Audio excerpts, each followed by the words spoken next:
Former Detroit Lion Darius Slay has officially been released by the Philadelphia Eagles yesterday, it was reported, and this also comes in a quick turnaround of Carlton Davis posting on X, "I won't make the same mistake twice. If you want your defense upgraded, y'all know who to pay. Turn on the tape."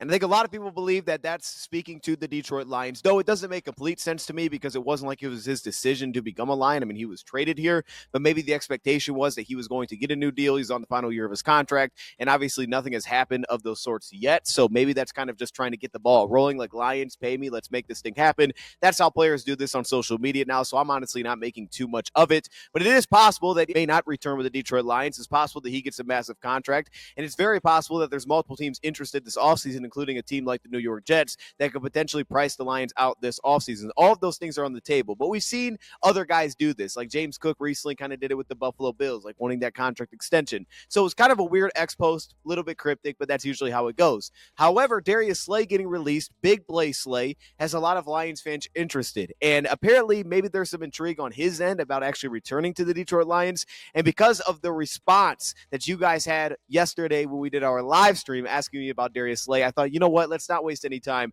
Let's do a video on whether or not the Lions should be interested on a reunion with Big Play Slay. Today we're diving into Big Play Slay, man. It takes me back saying that, man. It feels like it's been so long since he's been a Detroit Lion, but I love some Darius Slay when he was here. I'm officially a free agent once again, and I actually read through some of his comments after being released by the Philadelphia Eagles, and I loved it. Maturity of kind of going through that situation. The guy's 34 years old, understanding that this was something that was going to happen, and he talked about how they won the Super Bowl last time, and he's like, for whatever reason, seems like I just keep getting released by Philadelphia, but he sees that maybe there's a potential path that he could end up back. And in speaking with their GM, it wasn't because that, you couldn't play anymore. It was a financial decision. Sounds like there's even some potential intrigue on his end that, yeah, he'd be open to potentially returning with the Detroit Lions. Now, I didn't find any exact quotes on that, but I've heard that. Today, I wanted to dive into Darius Slay and talk about whether or not it makes sense that the Lions could be interested in a potential reunion with Darius Slay, what that price point could look like, and what he looked like this past season. Like, should there be any reason that the Lions would be interested, or did he absolutely fall off this past season?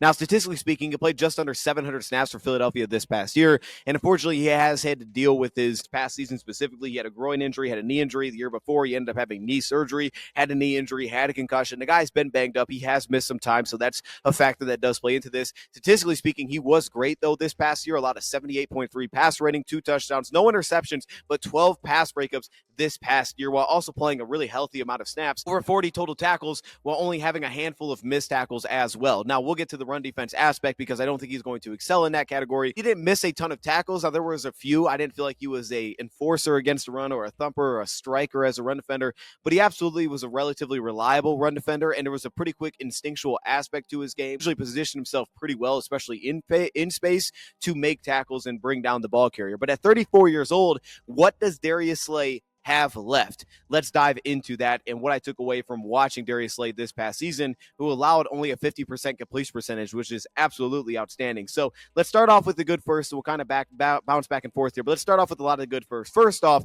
he still is a big-time playmaker at the catch point. Even without having an interception this past season, he's always been a big playmaker at the catch point. We know that. There's been an instinctual feel to it. He's got 32-inch arms. That is huge. He's very successful at the catch point. I always feel like there's a real patience and a calmness to his game, and he saw that this last year when he gets caught in trail positions. He doesn't panic. He's not very grabby at the catch point, and at the catch point as well, he's very good at arriving at the right time to make plays on the football, being accurate with his timing, accurate with his hand positioning, and it leads to a lot of plays on the ball. So if you want a guy that's just simply going to make plays at the catch point, he's capable of that, Darius Slay is probably your guy because his timing there is outstanding. Fluidity, when you talk about some of the transition ability, now I don't think he's overly twitchy or incredibly explosive in terms of some of the movement skills, but he does play with some fluidity in terms of the hip transitions, and this will show up in press. You'll see it kind of read and react when he can just open, turn to run. You'll see this in off coverage as well, some of the immediate transitions that he can get to, and then also you'll see this when he gets into some trail positions, the ability to kind of redirect, work with receivers from underneath the route while also staying pretty well connected through some of the transitions that he does carry. There's some smoothness in his hips when he's working in some of those trail spots. He does a pretty nice job of also protecting against vertical shot plays. I think the big things that stands out here with his game is because some of the knocks that he does have, which we'll get to in a second, is that he does a really nice job of kind of anticipating route breaks. He gets ahead of route breaks. He's very on point with in breakers, out breakers, being ahead. He's not usually caught behind in those spots unless his footwork is simply just messy at the top of the route. If anything, he kind of throws himself off with his footwork, but typically he positions himself very well, very early. He has some of that swivel. You see it in off-man coverage where he can kind of settle himself in to the stem of a route and position himself for a lot of proactive success in coverage. And that's mainly what we saw him utilize with Philadelphia this past season is he was an off-coverage corner, whether it's off-man, a lot more matching zone coverage where he can play off in coverage. There was some press that I didn't notice in there, but it wasn't super often. He's not really kind of a jam player at the line of scrimmage. I think he's capable there. I think that he has the transition ability and the balanced footwork to be capable in those spots, but that's not seemingly where you want him to live and be able to sustain just being super physical through coverage. It's a little bit more of kind of leaning on the movement, leaning on the ability to anticipate route breaks, position himself early, and then be an effective player at the catch point. And I think that anticipation, as good as it was, and especially like in cover 4 spots where you can see him kind of dial down, break on routes, you'll see in zone coverage the way that he'll kind of overlap, especially in quarters coverage. He'll work over zones, work across the field. There's also the downside where because of that proactiveness and trying to anticipate and get on top of route breaks, you'll see good, but you'll also see bad where he puts himself in some awkward positions. He expects something to go one direction, it goes somewhere else. And obviously that's those kind of assignments where it look like it's a complete blown assignment. He's going the wrong direction, but that's just a guy that plays with those instincts and it leads to big plays. It leads to some, okay, he got beat on that play and he didn't know where the football was, but you can understand how he got to that spot because he's trying to anticipate the route break. And really good route runners had more success. You could see some of the route runners that weren't as successful at the top of the route, bigger receivers. You saw guys like that didn't put the same stress on him at the top of routes, and he seemingly was just cutting off those routes left and right. So there's clearly a difference by matchup as well. Like, for example, against the Rams, Puka Nacua seemed to be a real problem for him, but you get some of these bigger receivers like Drake London, and it felt like he was really settled in at the top of routes. Even against some of the smaller receivers as well, if maybe they weren't that kind of route runner. Break timing to me does stand out. I think he has really good long speed to great long speed, honestly. His ability to work with long developing routes is still very noticeable. You think of a guy that's 34, he's going to be like, oh, he's going to look really slow. And I'm not saying he's the 4.36 guy that he was coming out of Mississippi State back in 2013, but what he definitely can do is run. And it's long developing routes. It's routes working from sideline to sideline. It's red zone. It comes back again to some of the proactiveness because he's not catching himself in trail a lot in those spots when the field starts to shrink and a lot of the routes become a little bit more basic and they're kind of just long-winded. He has that ability to still run with those routes, stick into phase, and not just as the route goes on, continue just to fall behind. I like the placement in off-man coverage as well. Again, back to the swivel, and you'll kind of see it by just the angles that he kind of sets himself up to. He's typically not in spots where he's going to be behind in terms of how a stem of the route breaks, which allows him that if he accurately gets out of his breaks and that plant and drive is successful,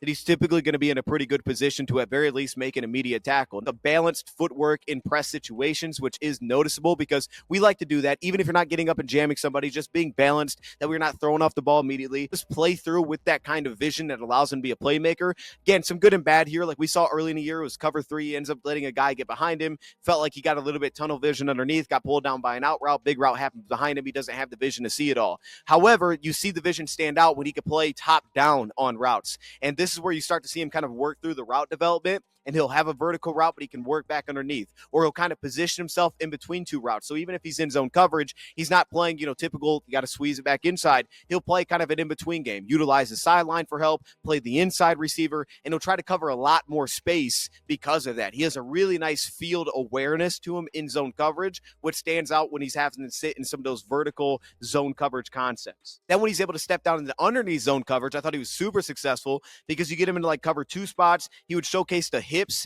to kind of flip and position himself really quickly, settle down in front of receivers. That's what started to shine when he got to play some of the cover 2 spots. It was, to me, less about the ability to just like press jam and then funnel guys inside and really kind of close off routes or not give up the sideline. It was more so about his ability to actually just kind of settle down between routes and position himself to just cover a lot of ground and make himself a potential playmaker in those spots, being able to dive on routes, take things away, play with good leverage, rather than just squeezing and taking routes away. It's not looking at the long, collapse everything in the inside, physical, feisty corner. You're looking at more of kind of a fluid, instinctive instinctual corner that's going to step in front of routes a little bit more, try to be more of a playmaker than anything. In those transition, the press footwork will see that ability to cover a relatively good amount of ground. It can help him when he's having to work with some of those vertical routes. You'll see some flexibility within the hips as well to open up some of those lateral transitions that he has. I thought he worked well against bigger receivers, and his lower body does showcase some suddenness, specifically when he's able to work level one. I was kind of surprised with how much success he actually had covering up some of those underneath level one routes, the suddenness that he could play with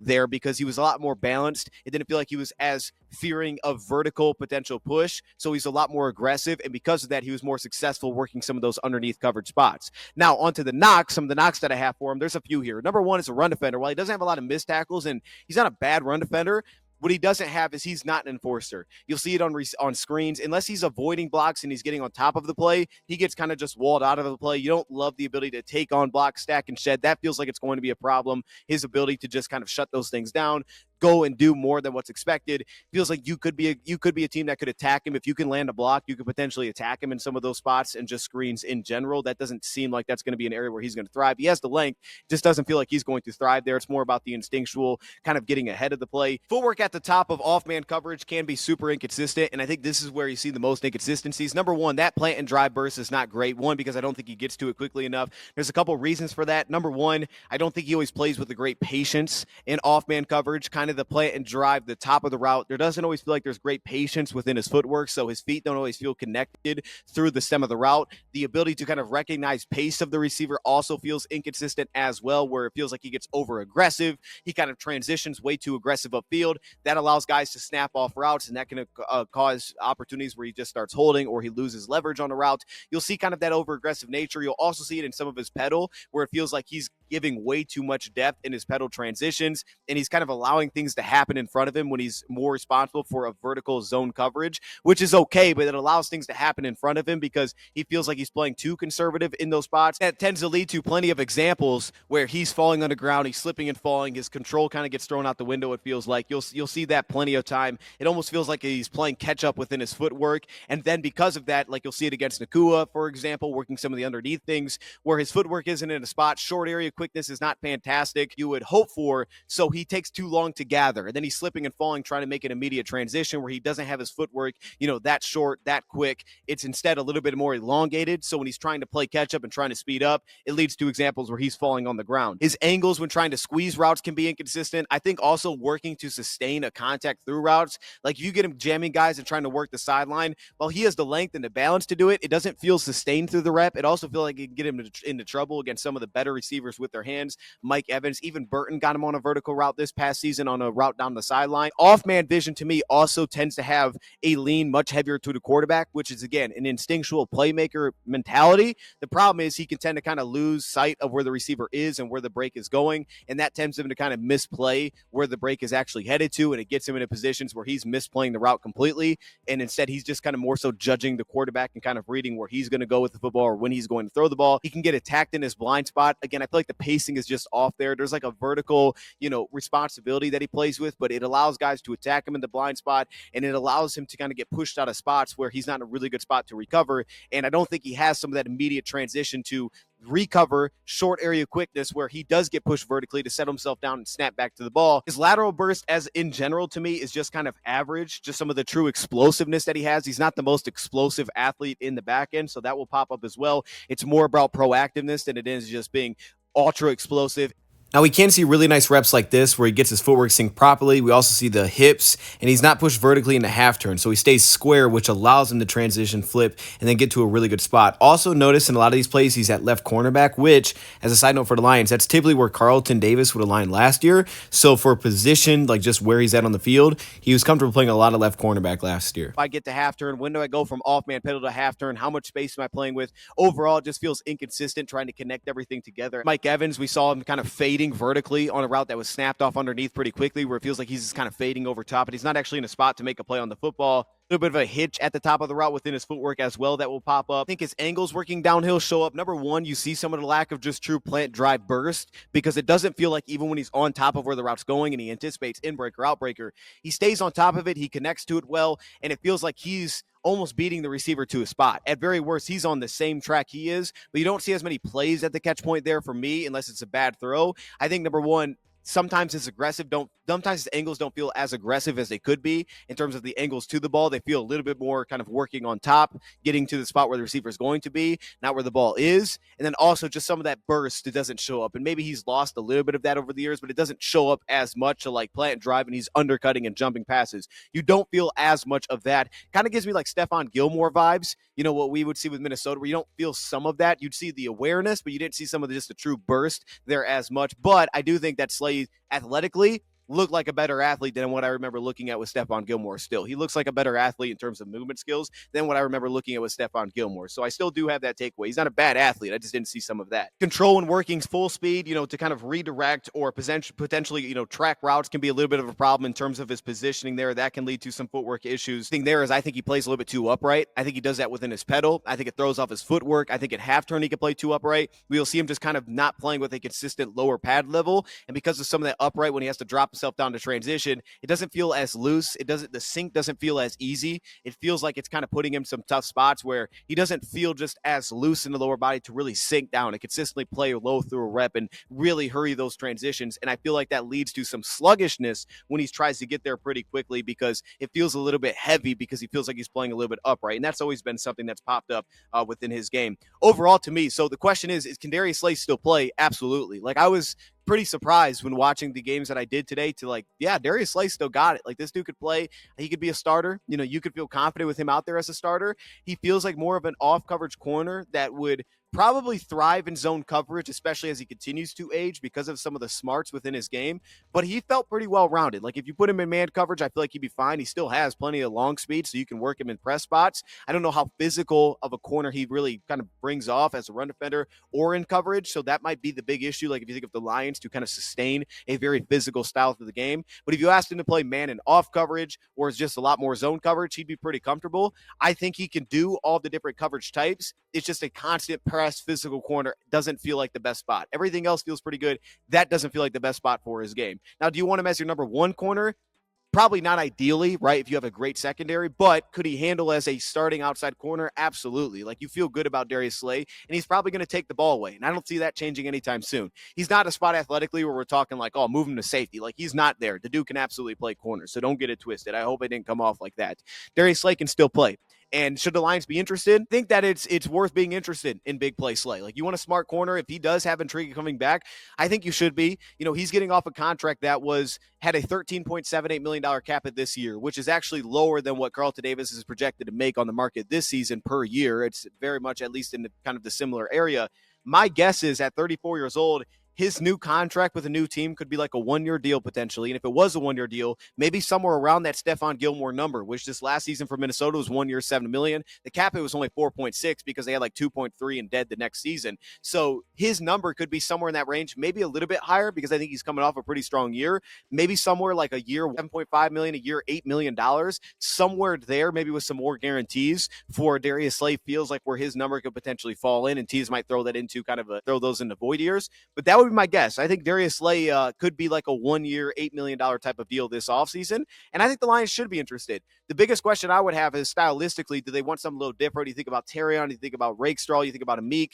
I don't think Slay's the kind of style just like those guys, but all of those guys are capable in off coverage. All of them are. All of them were really good there, and all of them have ball skills, and they have an instincts to their game. Now, Rakestraw didn't have much production in college, but he kind of brought it out in training camp. Arnold has big-time ball skills. He played safety. And then also Amik Robertson, of course, the guy that comes up with pass breakups, and he's just nasty. So, to me, like Slay's ability to still take the ball away could fit into this defense. He'd be a little bit different, but I think that's okay. So for me, should the Lions be interested? I didn't expect to get here, but I'm going to say yes. I think the Lions should be interested, and I think if that's truly the asking price, that's a reasonable asking price on the market. If he wants to come back, I'd be here for it. Let me know your thoughts in the comments below. Thank you for watching, and I'm out. And before I let this video end, I do want to make it clear that I'm very comfortable with Rakestraw starting next season. If the Lions' outlook is we want him to start next year, I'm personally super comfortable with that. If you didn't already know, I have his jersey. I'm a big Rakestraw guy, so I'm perfectly fine going that kind of direction. But adding a veteran is something that I'm also always open to, and knowing that Slay has missed some time,